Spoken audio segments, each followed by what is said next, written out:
Serious allegations inside the Lordstown Police Department have been under investigation for months, and now the prosecutors say the case is closed and no wrongdoing was found.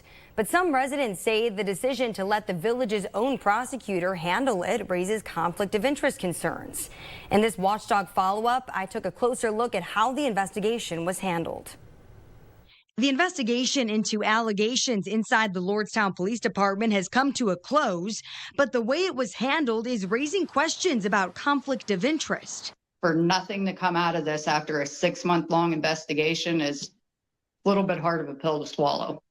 Lordstown prosecutor Joe Fritz wrote, "There is no indication of any illegal or corrupt activity." The matter began in March when a former resident and one-time mayoral candidate, Danielle Williams, played a recording that appeared to acknowledge an agreement not to enforce certain misdemeanor warrants at Altium cells, where officers were working security shifts. BCI was contacted and handed its report over to Lordstown prosecutor Joe Fritz.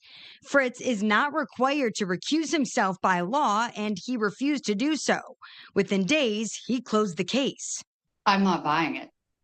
I know of the working officers in that village that came forward. The information they came forward with, which I am not saying, I hope to God it's in that final report. Williams believes the case should have been handled by an outside prosecutor to avoid any appearance of bias. A huge conflict of interest here. Then again, we don't know what that report says, what all exactly is going to be redacted from that report. Fritz says it's not his job to convince the public nothing illegal occurred.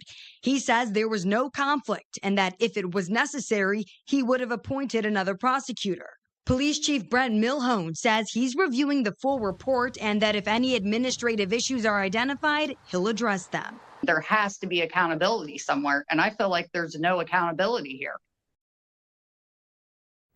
And we have requested that full BCI investigative file to review what evidence was considered.